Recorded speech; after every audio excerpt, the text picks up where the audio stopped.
good evening for most of us. My name is Matt. I'm the community specialist here at Agora. I'm your host today.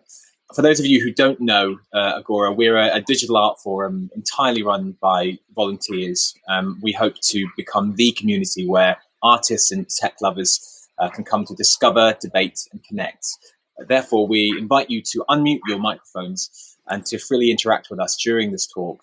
But tonight, we're going to be talking about motherhood online, offline and in lockdown with Helen Benigson and Paola Lucente.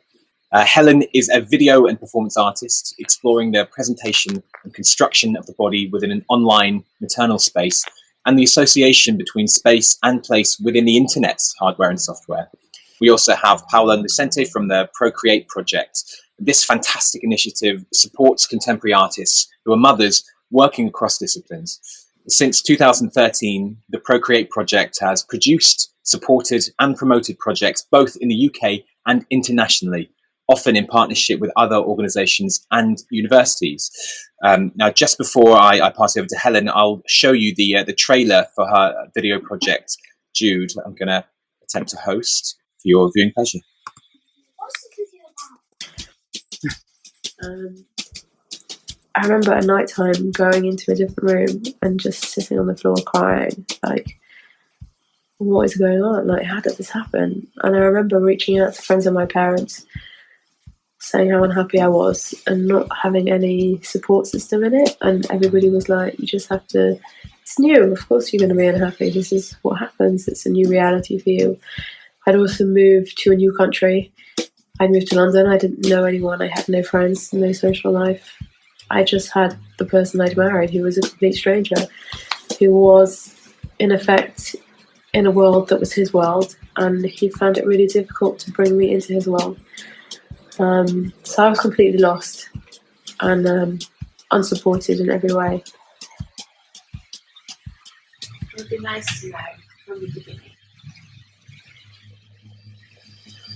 We asked for what's called a heter, so it's permission from the rabbi that for the first year after having a baby, you take birth control so you don't have to get pregnant again. After the first year, the permission went, so I stopped taking birth control and I got pregnant again.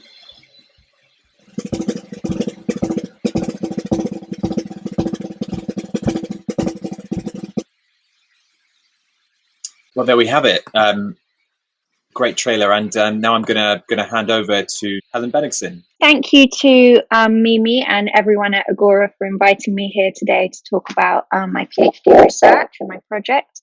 And thank you to Paola as well for being in conversation with me. It's really great to be able to speak away from my children without to speak about my work. And I'm also really incredibly thankful to Jude Rose, who is here today, for allowing me to make a film portrait of them and allowing me to tell their remarkable and truly inspirational story. And so I'm really pleased that Jude has joined us here, and I invite Jude to contribute to this discussion too. So it seems a very poignant coincidence that I passed my PhD the exact week that lockdown happened in the UK at the end of March.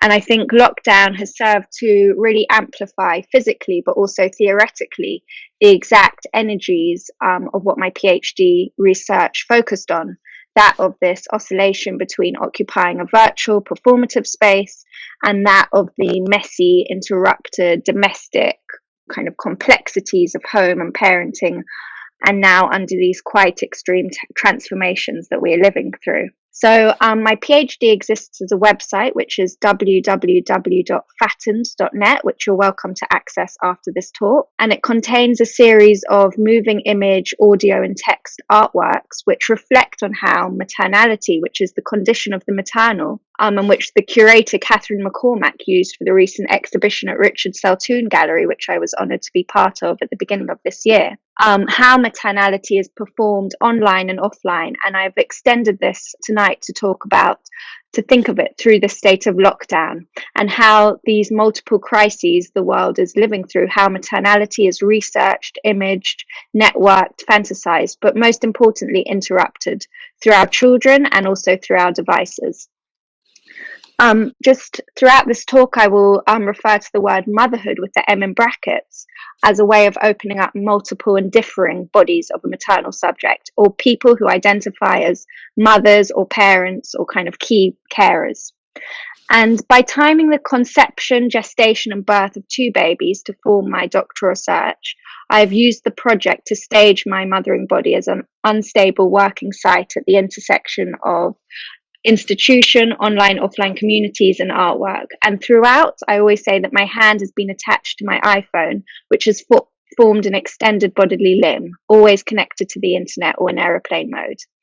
And so, taking up this intuitive, subjective position, I identify motherhood in a digital networked age as an entangled condition where there's this constant push and pull between occupying online space and occupying real space. And this has been completely extended and amplified within lockdown.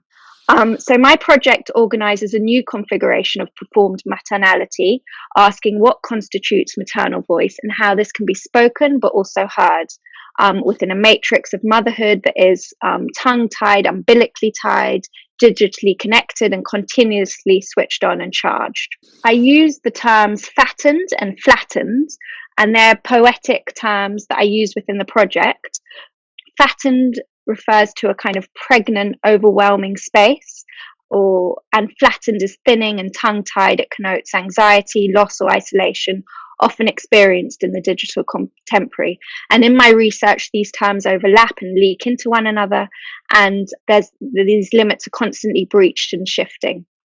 And it also kind of loops to follow my own shifting between pre-pregnant, pregnant, and post-pregnant states.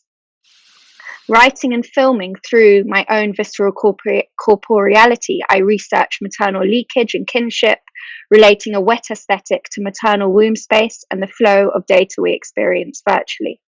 And my research designates a space for a temporary loss of language for the mother at the point of maternality, through a play on words from mother tongue to mother tongue tie, drawing on my own experience of suffering from mastitis, which is the very painful inflammation of the milk ducts from breastfeeding my tongue-tied baby during maternity leave. The doctors and the midwives did not diagnose him as being tongue-tied, and I was convinced that there was something wrong, and it was only through my continual obsessive and kind of compulsive internet searching that I eventually diagnosed it as tongue-tie, and was then able to cure it, which was actually through an operation of cutting a part of his tongue. So I use this experience of finding out about tongue-tie as a metaphor for my own feelings of not being able to speak or be heard as a new mother during maternity leave, which is paradoxical on many levels, because obviously at the beginning of the research, I was being paid as a researcher to make this work. And this was one of the only times, this is maternity leave in a university context of paid research is one of the only times where you can, as an artist, you can claim a period of maternity leave. So yes, I was being paid for this work, and it was a kind of privileged point of time, but it was also the time I felt most occluded and cut off from the institution. I used this time to make work, and paradoxically, it became the kind of richest point of the research.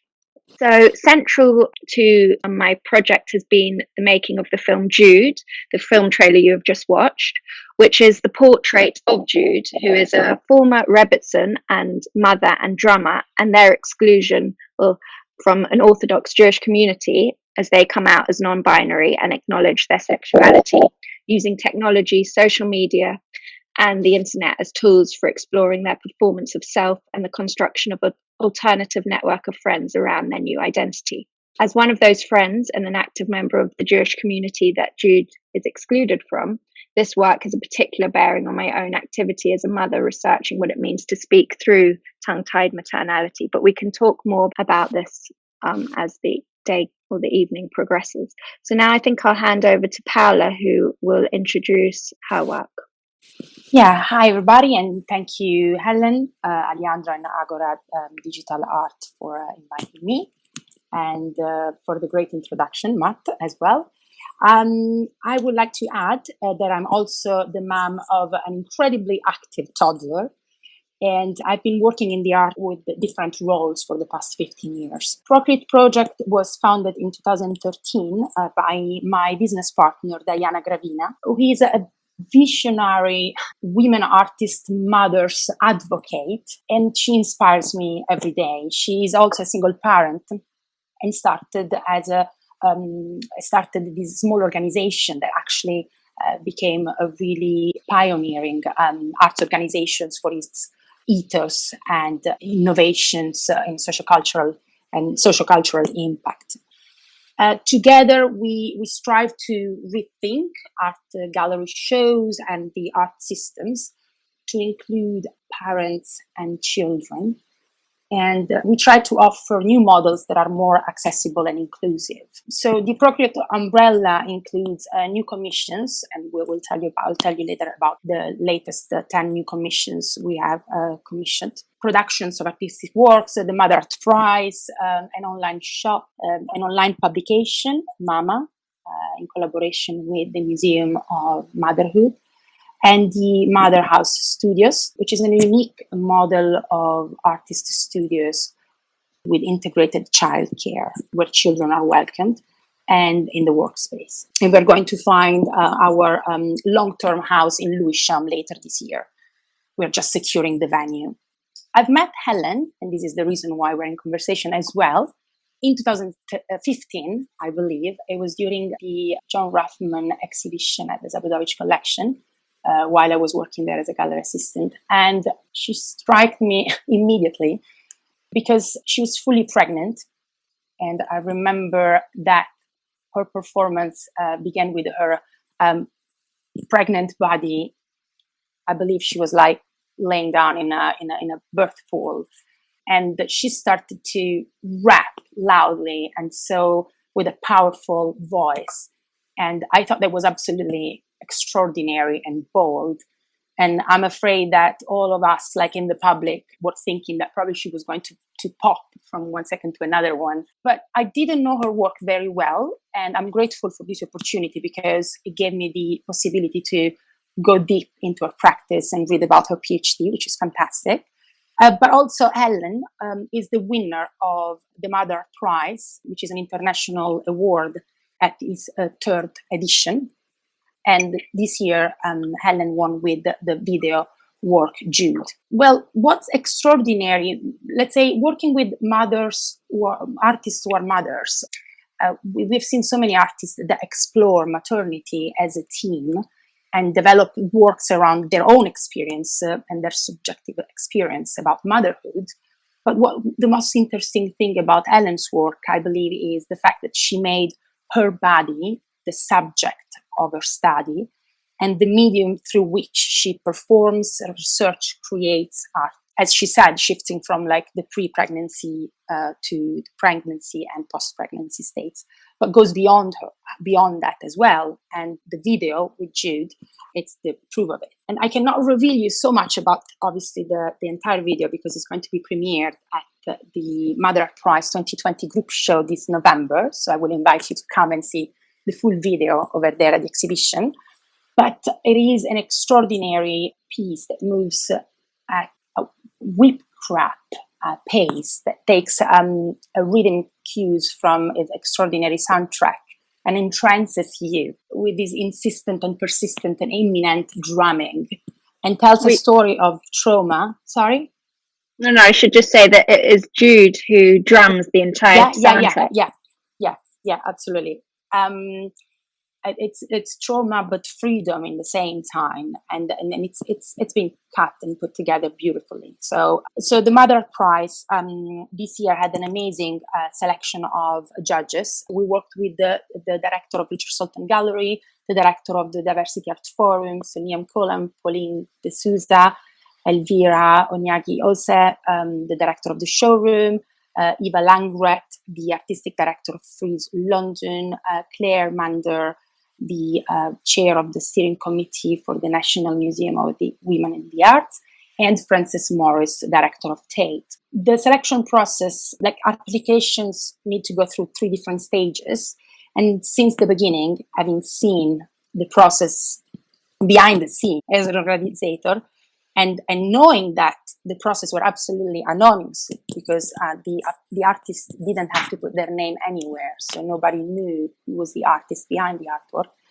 I have to say, since the beginning, Helen got the highest votes among the three stages. So it's been one of the most potential winners since the beginning. And then she reached the award and unanimously. The winner's award is £500 cash prize, and Helen is going to have also a solo show at the showroom in the summer 2021. But we also will feature the shortlisted 20 artists in a group show. Richard Saltoun Gallery offered the space to us in November, so we'll inaugurate the show on the 6th of November until I think Christmas basically time. And I have to say also the partnership with Richard Saltoun Gallery, it's amazing for us because they've dedicated 100% of their exhibitions and art fair program to women artists last year. I believe it just finished the 100% women.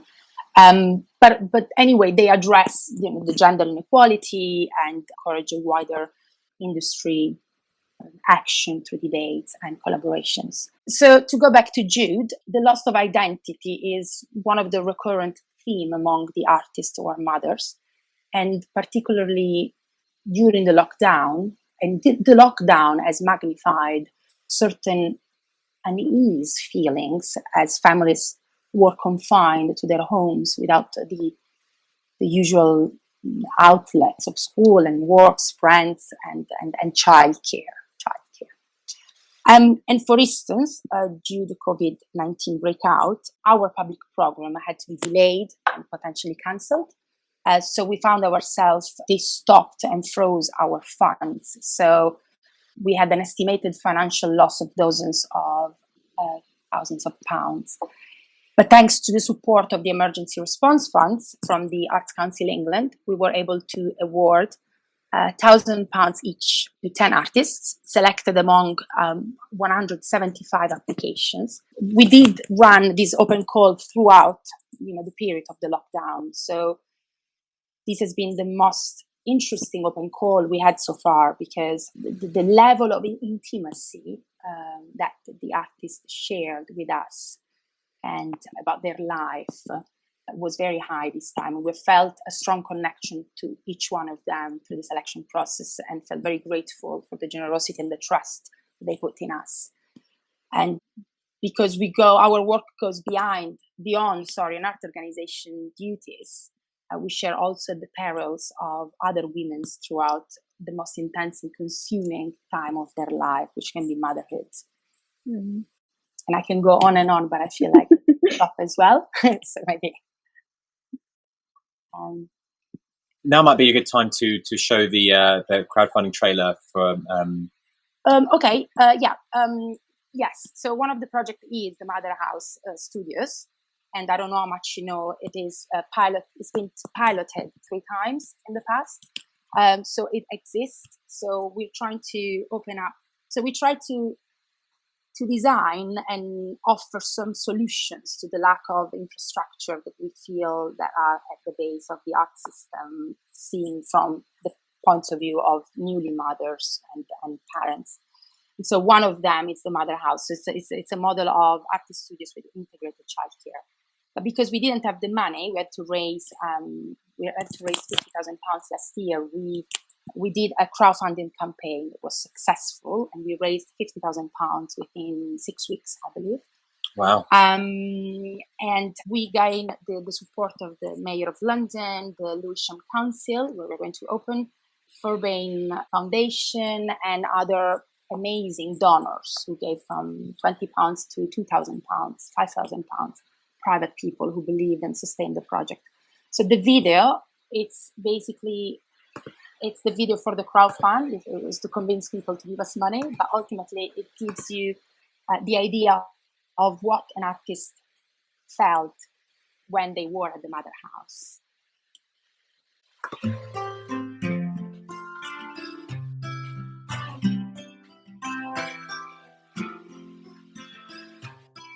So the Mother House is a unique solution to give the opportunity and the space to artists to create, to make art, to care about their artistic practice, but also to care about their children.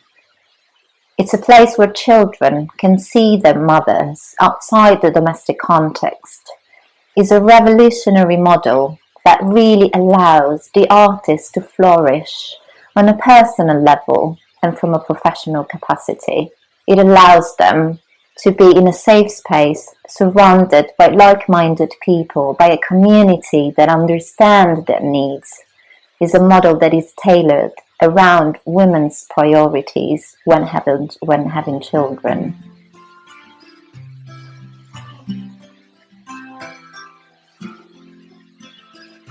This mother house is like a little lighthouse up there, like sending the little beams out saying there is something for mothers, and you can bring your children and you can make art.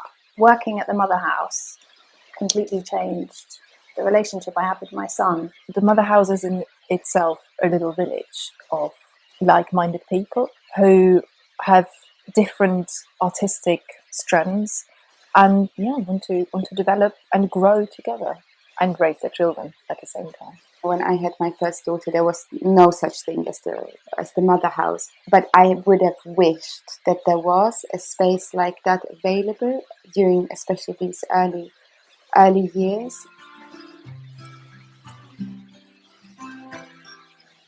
My kids are welcome. I'm welcome. My art is welcome. It was an important place to be, but it was also a great place for my little daughter to go to. It allowed her to see my work and other people's work. It gave her the opportunity to make friends at a very early age and to experience a sort of freedom that she might have not experienced before, since we would have been at home.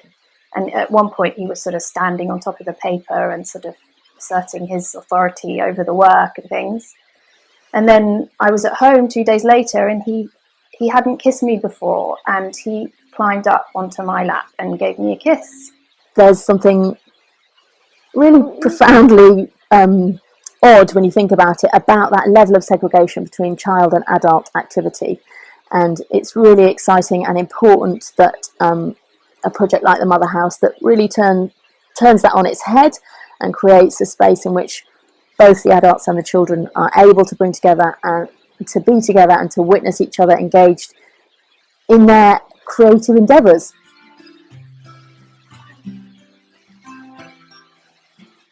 We want to offer this model to different communities, to different localities in the UK, and hopefully internationally. After 3 successful pilot projects in London and Stroud, we are now ready to open a permanent mother house and further develop a model that we can export and replicate elsewhere. We found a possible site in Deptford and the right partners to work with. Your support is crucial to make the mother house happen. You will get to be part of a supporting community and will experience the empowering energy of a mother house at our opening.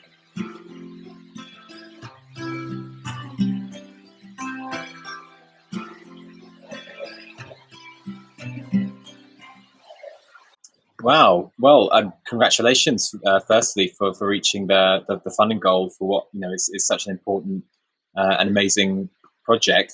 So I'm going to hand over to Alejandra now, and we'll start some questions and a bit of discussion. And once again, if anyone would like to chime in with a question, either over your microphone, you can feel free to unmute yourself, or to use our text chat here on the side. So I'll hand you over to Alejandra, our moderator. Hello, I'm Alejandra. First of all, I would like to thank you, Helen and Paola, for offering us such a generous insight into your work. I truly think that your work can help my generation face some of our reproductive anxieties. Without further ado, I'll start the first question for the panel. So what did you discover so far about what helps mother artists thrive in the art world ecosystems? Well, there are many things. So first of all, we start from our own experience, obviously, and me as an art curator and Diana as an artist. So for the way we conceive the art system, the way it's been conceived until now, is also being restrictive in the direction of women in general, and it's not being very generous towards the needs of women experiences and parent needs. So we decided to specialize with the support of mother artists because of the lack of infrastructure. So we believe that working with them, for them, we can show how to rethink and do new ways and create new opportunities for also like families, for instance, for like to be more included in the museum and in the institution's experiences. I get a sense that there's so much to learn from you both about communities and about their benefits and their perils, online as well as offline. I was wondering, because Helen says that her work is very, she thinks her work is very, maternality is very tight, it has many ties that can be endangered by creating an artwork about them. So I made a little list about the communities that I think that come up in your work. I was wondering, Helen, how did you feel to leave your community, fellow researchers, for a different form of labor? I think it was an extremely anxious and isolated time. So when I write in my PhD text, I say that I left the research for a different type of research, or I left my fellow practitioners in the university. I took a leave taking of that and went and had the baby, and it definitely felt like it wasn't that I didn't do that in the university context or the space or the institutional space in the same way that someone who works in a company would take maternity leave and not do that with their company. And I think that it was a very isolating time and a very anxious time. I think especially as I remember like the first Monday morning feeling like everyone else had gone back to work except for me. But then yet that did become the richest period of research where I was able to make the most exciting work and kind of drawing in. So I think an audio work I made, Hangry, was made when my baby was 6 weeks old. And Jude was started in the final weeks of my second pregnancy, where I felt this real urge to reach out to someone else and to make a connection beyond my domestic sphere, and also kind of beyond other types of communities I was connected with. The university I felt quite isolated from, and so I really reached out to Jude. And I think that Jude in some ways is an artwork that threatens to dismantle certain ties or certain kind of bonds to different sorts of communities. And it's definitely not a distanced research object. It kind of implicates me as an artist and a mother. And so I think that it was this kind of incredible relationship that I formed with Jude through making the work, I feel, which allowed me to tell their story, but also to kind of think through what versions of maternality or motherhood can look like and what types of bodies there are in this realm. As a mother, do you feel that, and as an artist, do you feel that you are expected to play a public role on the internet or even in real life? And how does that interfere with motherhood? I think from even before, I remember I was tracking my body online before I was pregnant through apps, and that there was this kind of continual feeling of needing to succeed or to monitor myself and to kind of impress the technology, so that you become this kind of subject within it, and like you work to do well for the technology and for the apps. So these women's apps, for example, fertility apps, are kind of programmed in order to make you become dependent and reliant on them, and the farming of personal information becomes intertwined with one's own feelings of success. So I think there is that sort of pressure.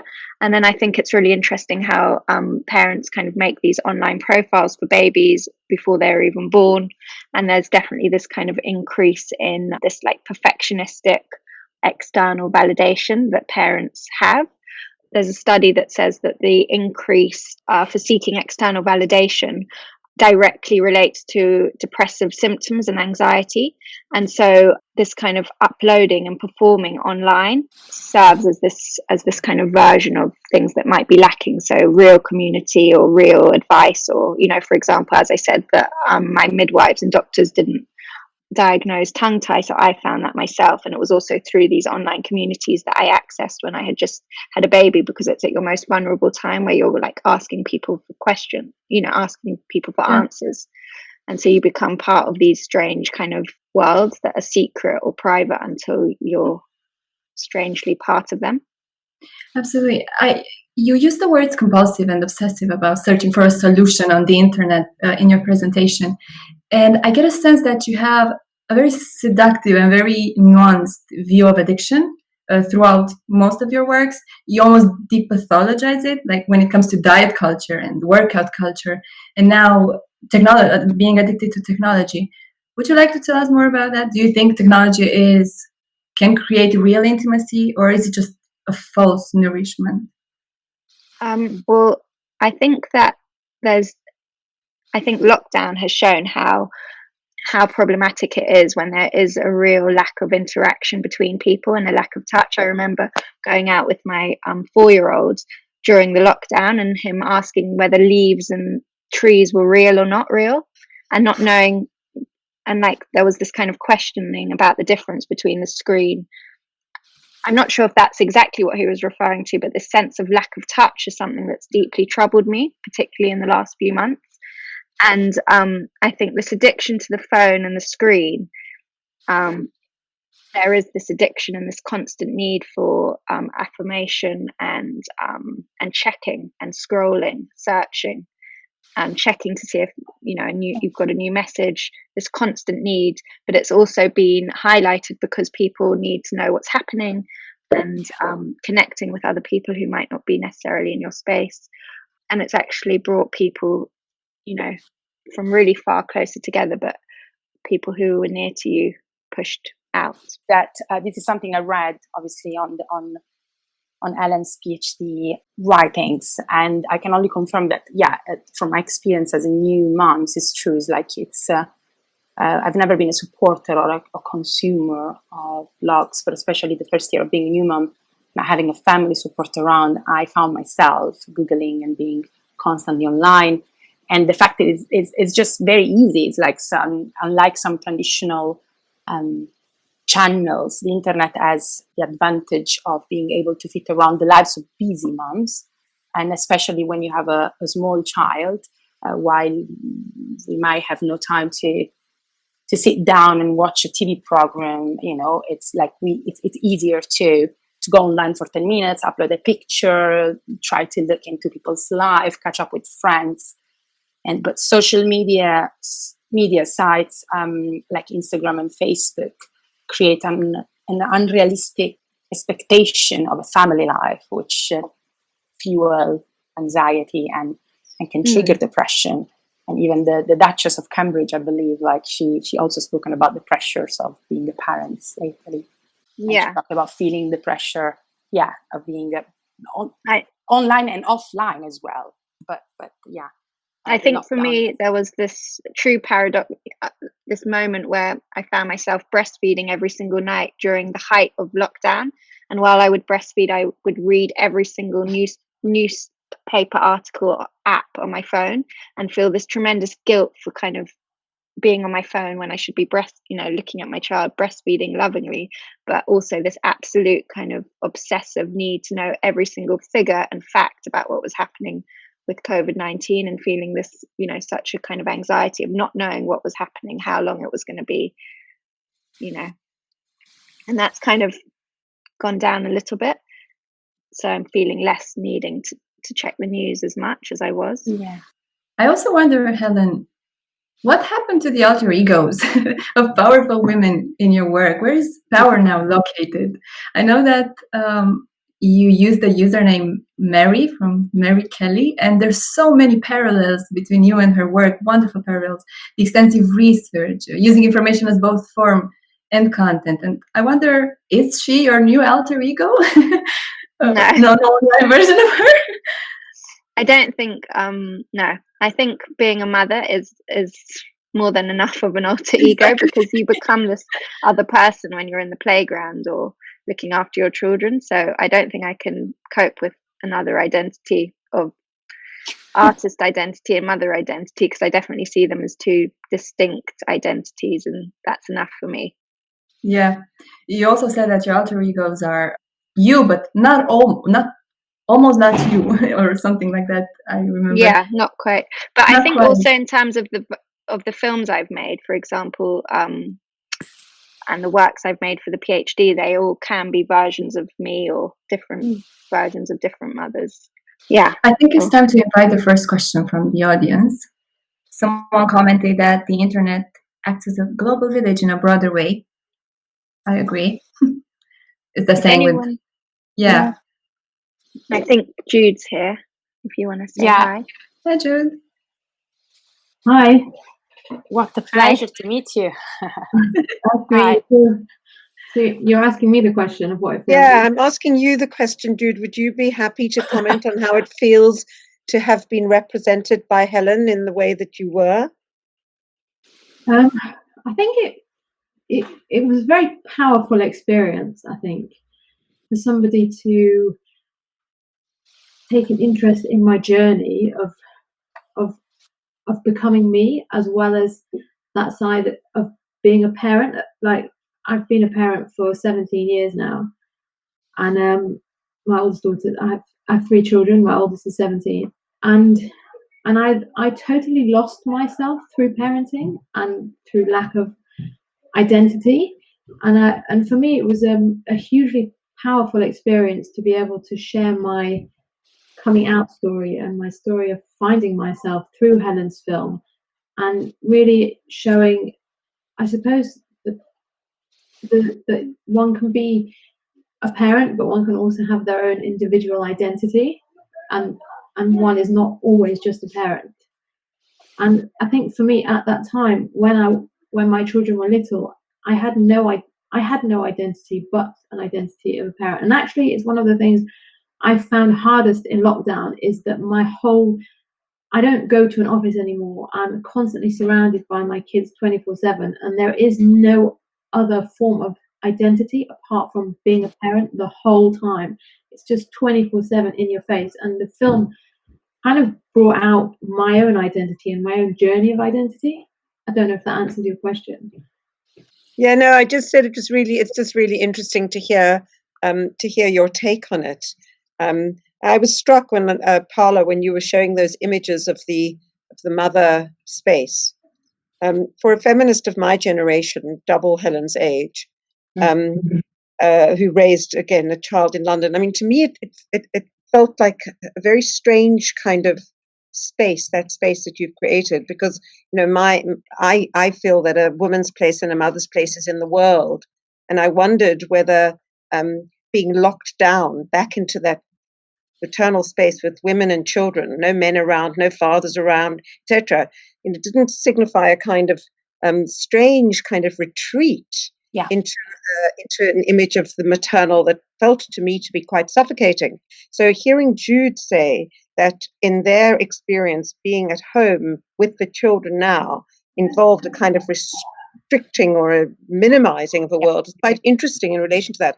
And I heard some of the artists that were in your film saying that they felt that this had been an extraordinary affirming experience, and they could bring their maternality and their professional lives together. But watching those clips felt to me like a very suffocating thing. So I wondered what other people felt about that. Yeah. I mean, one comment that I can make on that is that what I guess Jude is referring to and the lockdown is referring to is like people confined in their domestic space. The mother house is not a domestic space, it's a working space. It's a place where you go and you practice your art. So crucially, children learn about women's role outside the domestic environment. They can see their mother in a completely different environment.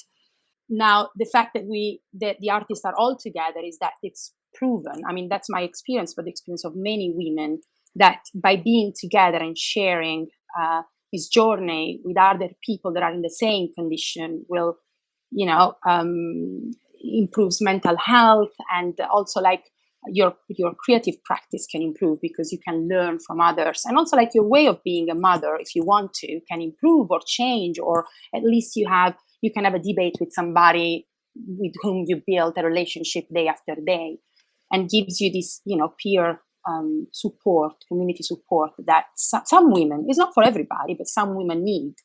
So we found that there is a big need every time we do run a campaign to online and a survey online, explaining what's the concept. We have like hundreds of women signing up and in need in every part of the world, really. We have received 35 different countries in the world, more than 150 requests to open a mother house in their country. So it's not for everybody, I agree, but certainly the people that felt there and that felt the need, they didn't feel confined, but they felt that they could flourish in that environment. But I understand. I do see your point. I'd like to ask a question. This is my mum, by the way. Oh, okay. Hello. I'm interested that women are taking their children to work. I mean, normally in the real world, you go to work and you leave your children behind. Yeah. There is something that's happened in lockdown. Mm-hmm. For the first time, we are going into people's homes, and there are men and women who are having to have their children. You witness you can be in a meeting and suddenly some 2-year-old runs in screaming, and you see some man sweating because for 40 or 50 years he pretended he didn't have children. That's the luxury of men going to work. So I'm interested to know what that space is, and in fact around Helen's work about how you separate actually as a working person and a parent. Yes, so it is true indeed that during the lockdown, I mean, myself, talking about myself as an art curator and having a 3 years old, energetic, let's say 3 years old boy at home, I've been struggling. It's been challenging, but I've managed, and perhaps I was not clear enough. But at the mother house, so the space, it's divided into different spaces. So there is one space for the studios for the artists, and it's designed as an open plan space.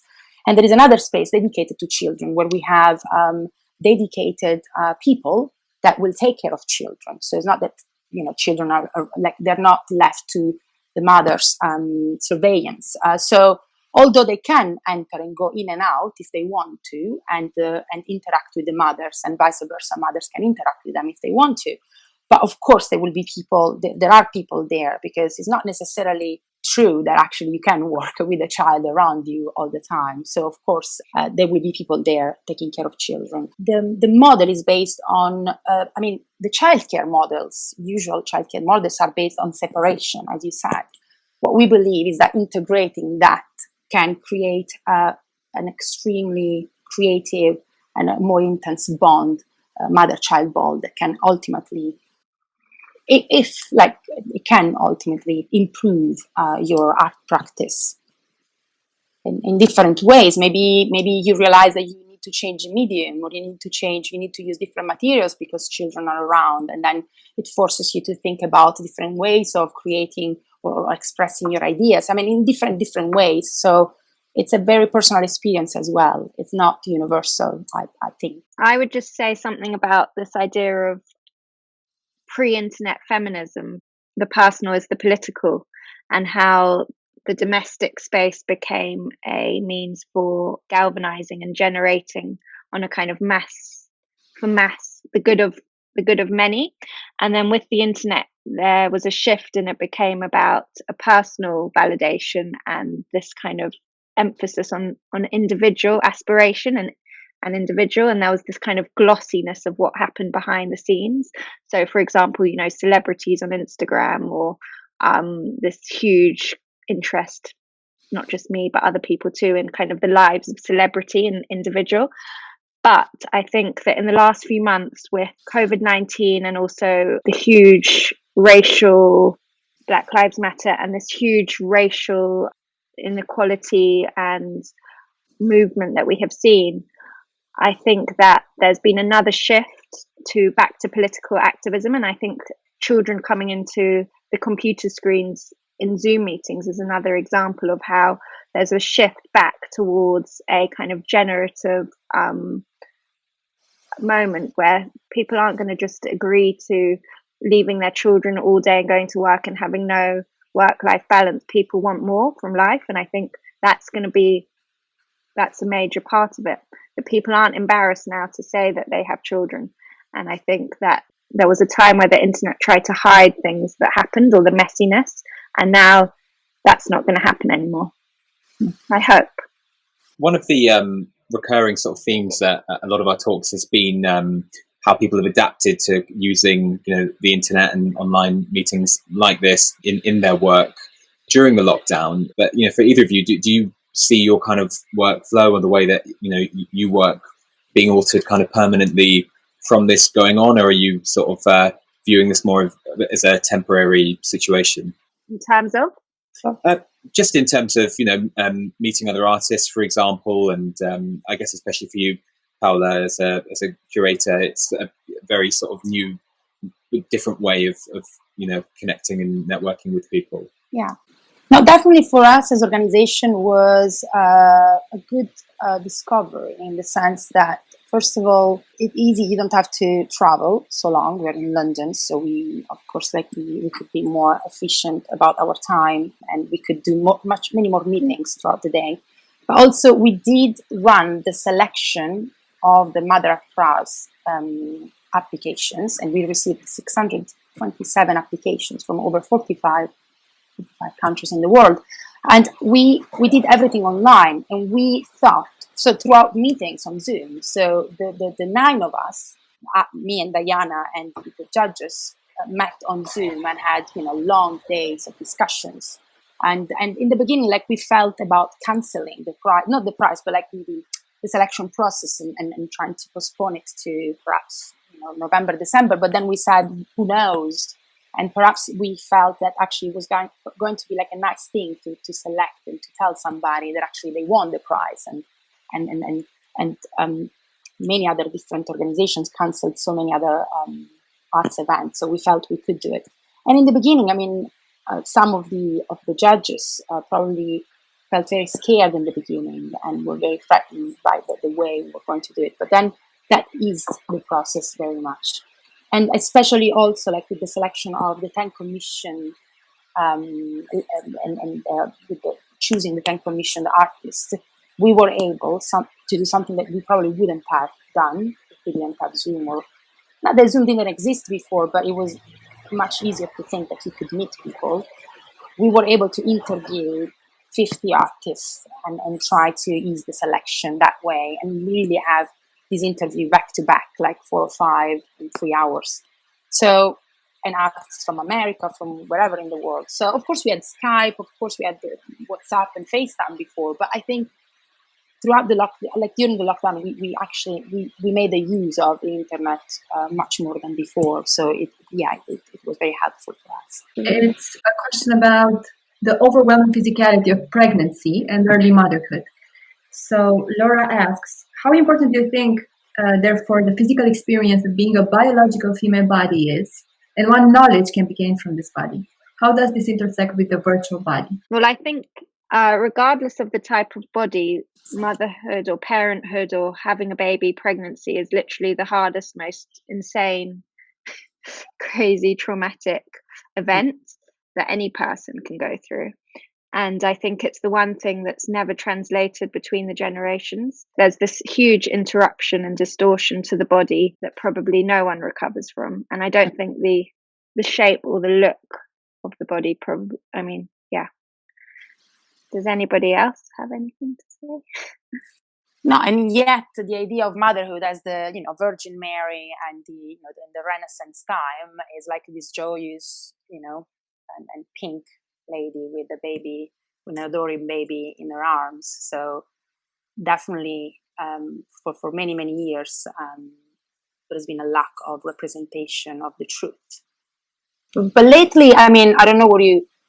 what do you think, Helen? But I think, especially in London, I've seen more attention than ever that is being paid to issues of women's health and reproductive rights, especially. But there were so many major exhibitions. I think it was the Foundling Museum, for in pregnancy. It was like a massive exhibition from, I don't remember, but it's like from all the way into social media. It was a massive exhibition. And then the show in 2 parts, where also Ellen's work was shown. Yeah, Matrescence and Maternality, Richard Saltoun. So there are many more initiatives, and many more artists really want us to pay attention. And I hope, with our work with Procreate Projects, we could be able to support more and more artists like Ellen and others, and give them a voice in institutions and recognition. And, we can drive the attention to alternative themes that have been that have been overlooked for the past years. Does anyone else have another question? I have a question. If the project is limited to young mothers or mothers to older kids.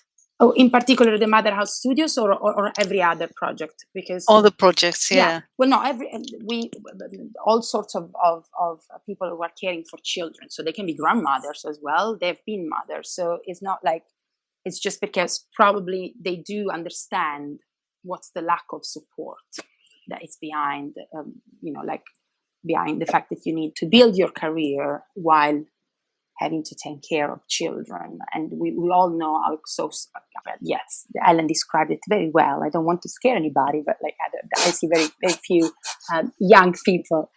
But I agree that children and family are time and energy, consuming, but it's more complicated than that. So every mother, I guess, for the Mother House Studios, perhaps it will be more useful for people that have young children, especially in London. Thinking about London, it's quite costly to have children in private nurseries. So that means you get some support from the government from when they're 3, although it's not fully public, so it's not fully supported. It's quite costly. So most of the artists, if they're not commercial, they find themselves not having the money to have a studio and send their children to nursery. So we found that the majority of women who need and want to come to our spaces have children below the age of 3. But we also have women and self-identifying women, because they don't have to be just women, binary as well, that had older kids, but actually wanted to have a space there because they wanted the pleasure of being in this community. So I guess everybody's welcome. Yeah. Thank you. Do you think there are other crucial differences between men and women besides motherhood? Hi, I'm sorry, I didn't want to put you in trouble. It's just the discussion becomes like feminist, so it's it's one of the big difference. Myself, I didn't believe in difference between men and women before I had a baby. I didn't understand what people were talking about.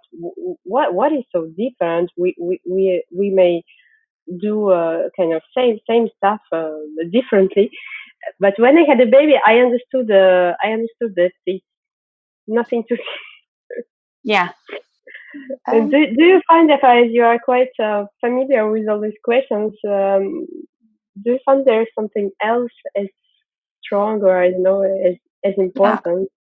I guess in general, but obviously it's like a really complicated conversation. But I guess the most crucial thing, because as well as you said, I didn't believe in those differences before I had a child, and no matter how feminist your partner is and how supportive he is and how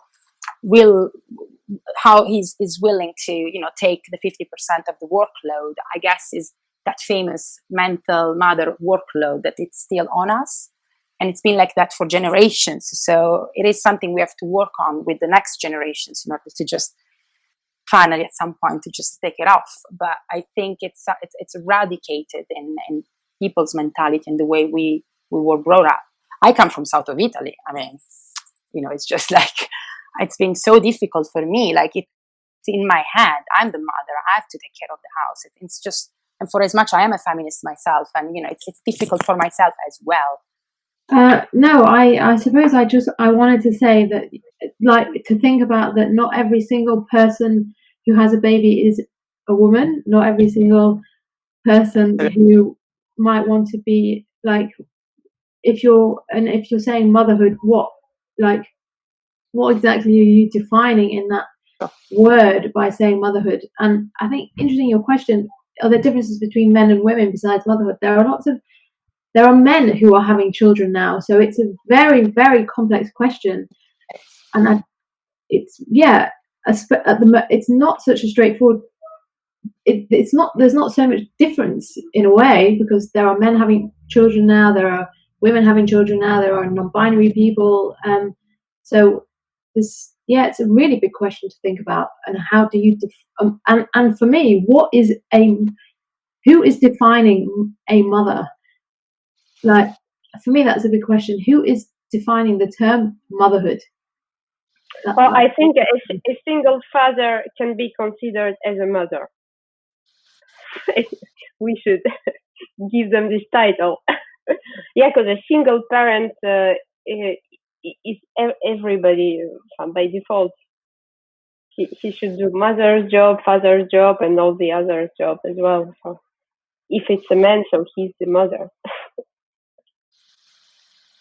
I think that's why it's really important not to have it closed down as a motherhood with the small lowercase m, and to have this kind of multiplicity of bodies, and that it's really down to each individual to define what they want to be, and society to kind of mirror that and respect that, and that it's our responsibility as people, that if a parent is a parent, that they're just a parent, or if it's someone with caring responsibilities, because it's also not just people who have given birth, or there's many caring people who are carers.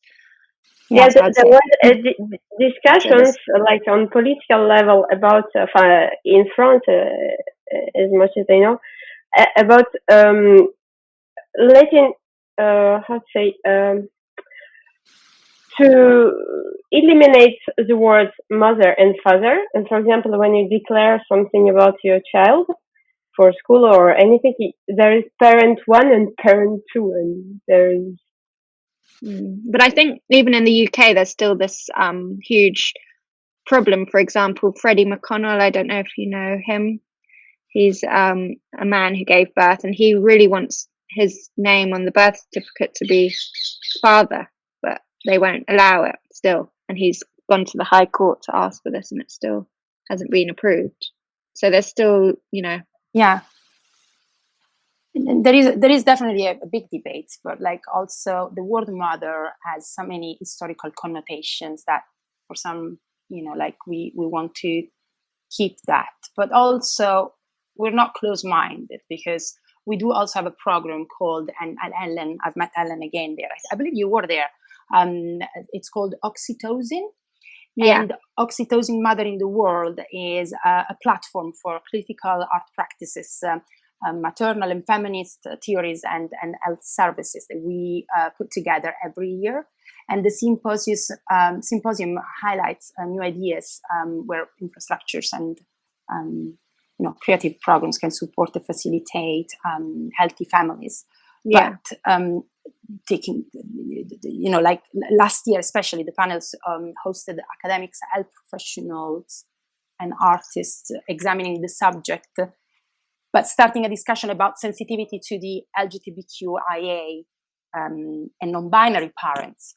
So we try from our side also to create, like this opportunity where we connect together a lot of artists and academics to discuss that and research about gay and lesbian parents' experiences of maternity services, but also surrogacy. So this is also part of our program. So we try to create and to do our part also, like within the academics, and we're not restricted to the women experience as such. And also I think the huge inequalities, particularly in the UK and America, where Black women are much more likely to die in childbirth than women which is just an incredibly distressing fact that you think in 2020 we're facing. Yeah, and it's interesting you're saying that, because actually the new edition of Oxytocin this year will have included as well the pain community, and we will have expanded and actually focused on what you said. Absolutely. Yeah. But we were like, well, we didn't receive the funds, so we had to postpone it. We will probably do it in 2021. Let's take one last question from the audience. Hi, I have a question. Sure. I wanted to know, how do you feel the art world can further accommodate artists with families or mothers, really inspiring them and empowering them without us having to constantly have to advocate for ourselves, or we're, just giving value to our creativity and contribution as artists, and like creating separate spaces, like, the mother house, I guess. Yeah. So that was my question. I don't believe the mother house is necessarily a separate space. I believe that the idea behind and what we felt is that there was a lack of infrastructures for us to be enabled to work while not wanting to separate from our children. So the way we see it, and many of you have to see it, is an add to what exists, and a new model of doing things, a radical model if you want to. So I don't necessarily think that you need to separate them. But in we constantly try to rethink and create new models. So for instance, something that is small, it can seem small, but it's not. Last year, we moved our opening night for the Mother Prize group show from a Thursday, usually in London, there are Thursdays, I don't remember in New York, but there is a specific day where that there are openings around.